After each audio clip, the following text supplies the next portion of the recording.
Dan telepon, saya ingatkan lagi ya di 031 829 2111 atau 829 4111. Seperti yang tertera di layar kaca itulah yang bisa Anda gunakan untuk memberikan masukan Anda, saran Anda, kritikan Anda. Sudah ada penelpon tampaknya. Selamat malam.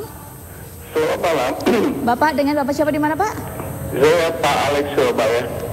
Oke, silakan Pak. Pak Alex Surabaya. Selamat malam Bapak narasumber. Ya. Khususnya Pak Cuk yang saya kenal baik. Begini, saya lihat permasalahan lansia ini sangat kompleks sekali. Di sisi lain, ini tanggung jawab pemerintah, tapi dana pemerintah sangat minim sekali. Jadi peran serta masyarakat itu pasti harus diikut sertakan. Tadi Bapak narasumber nyatakan keluarga yang mampu, tapi orang tua ditelantarkan. Sebenarnya ini kasus begini banyak, Pak. Dan di sini peran serta dari panitia ini untuk tarik dana kepada orang tua yang mampu untuk sumbang kepada aktivitas yayasan lansia ini. Dan saya ingin tanya kegiatan operasional kaitan dengan pelayanan lansia ini, bagaimana kalau kita lihat di jalan ada orang tua yang terlantar. Masih banyak di Surabaya kita lihat. Usia sudah begitu tua, dan saya ada lihat seorang ibu, mungkin sudah usia 60 tahun, dia angkat sampah. Tiap hari, tiap minggu saya lihat dia angkat sampah, dorong sampah. Ini tidak masuk di akal dan tidak manusiawi ya, kita lihat. Kesian orang tua ini. Saya mohon satu petunjuk. Terima kasih, selamat malam. Baik, terima kasih Pak Alex. Silakan, di belakang Pak Alex.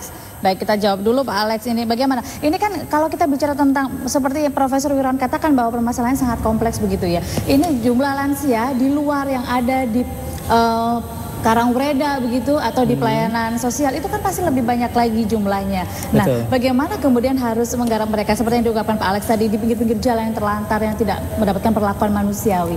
Harus bagaimana? Saya kira begini, pendataan itu penting bagi saya karena itu sebenarnya harus ada survei pemetaan yang menyeluruh gitu. Kalau itu ada, kita akan tahu datanya itu. Kemudian problemnya juga akan tertata dengan baik gitu. Baru kita bisa ambil solusi. Kira-kira apa yang perlu ditawarkan. Tapi secara umum saya bisa katakan bahwa begini. Sebenarnya kan problem lansia terlantar itu kan banyak sekali penyebabnya. Satu diantaranya adalah karena transformasi sosial ekonomi yang begitu cepat sekarang ini. Tidak semua keluarga-keluarga Batih itu mampu mengajak serta lansianya ke kota-kota besar karena berbagai alasan, terutama ekonomi. Nah, ini yang menyebabkan lansia terpaksa ditinggal di daerah asalnya, begitu, ditinggal bermigrasi ke kota-kota besar. Ini jadi penyebab yang kebanyakan sebenarnya yang sekarang terjadi. Jadi lansia dibiarkan terlantar ketika mereka sedang membutuhkan bantuan dari anak-anak yang sudah dewasa.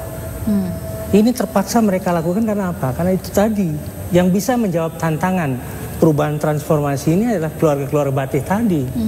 Jadi di situ sebenarnya awal problemnya muncul. Baik, sebentar. Secara rough ya, secara kasar, itu jumlah lansia kita kira-kira 25% dari jumlah penduduk. Ya. Kemudian 5% dari yang lansia tadi itu adalah duafa. Iya. Jadi kalau Indonesia katakan saja kira-kira sekarang bukan Jepang belum. Kalau Indonesia mungkin sekitar 12%. 10-12%. Jepang 12%. Jadi kita ini kira-kira 20 juta ya Indonesia. Itu lansianya. Itu yang duafa, yang sama sekali tidak punya kemampuan itu kira-kira 5 juta. Oke, baik. Kalau di Jawa Timur kira-kira 3,7 juta kira-kira. 3,59. Ya. Itu lansia kan. Baik. Nah, kemudian yang duafa adalah kira-kira 1/5-nya. Baiklah. Itu yang harus jadi masalah yang harus kita tangani bersama. Harus lebih jadi prioritas. Tapi sebentar ke penelpon lebih dahulu. Siapa tahu ada masukan juga yang diberikan. Selamat malam. Halo. Selamat malam Ibu. Malam, silakan. Iya. Dengan siapa ini Ibu? Dengan Bu Ani di Madiun. Bu Ani di Madiun, silakan Bu Ani ya. Iya, saya kalau mendengar pembicaraan bapak-bapak tadi, memang benar-benar prihatin sekali. dengan masalah lansia tadi yang dipelajari. Yang jadi masalah di sini,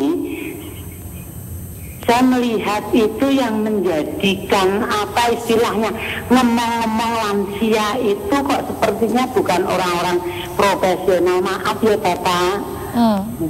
Kenapa menganggapnya begitu? Saya lihat anak, mestinya kan anak-anak PLS itu pendidikan luar sekolah itu dididik di universitas itu mengenai pelayanan atau cara mendidiknya dari usia dini di dalam perut sampai ibu-ibu bapak-bapak yang sampai akhir hayat istilahnya seperti itu. Tapi kenapa anak-anak yang profesional dari PLS itu sepertinya diabaikan oleh pemerintah?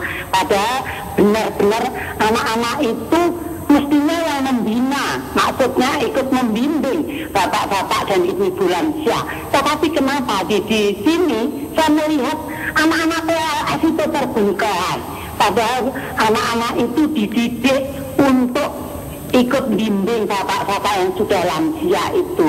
Kenapa seperti itu? Jadi mohon perhatiannya bapak-bapak, mungkin dengan adanya ini bisa ikut membantu bapak-bapak ibu-ibu yang sudah lansia.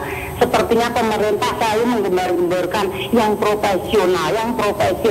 Seperti ini lansia itu membutuhkan anak-anak yang masih muda profesional yang ikut membimbing bapak-bapak ibu-ibu yang sudah sepuh. Jadi nanti bisa berjalan dengan sebaik-baiknya. Saya kira seperti itu, mudah-mudahan pemerintah dan bapak-bapak ibu-ibu itu ikut tersalurkan dengan baik, seperti itu. Terima kasih. Saya kira seperti itu aja ya Ibu. Iya, bagaimana Ibu? Terima kasih Bu Ani. Mudah-mudahan bisa. Baik, terima kasih banyak Bu Ani. Jadi mungkin ini caranya yang dianggap belum tepat begitu. Nah, apakah seperti itu Pak Puji, Pak Jumadi, sebelum Pak Jumadi, Pak Puji, kalau menurut Anda cara-cara selama ini belum tepat mungkin? Jadi begini, kita membangun atau menciptakan masyarakat peduli terhadap lansia ini memang agak susah. Sulit Pak? Ya. Di mana itu? Artinya untuk kepedulian mereka. Kami sudah pernah mengajak datang ke panti untuk bersosialisasi, dan ini loh mbah-mbah.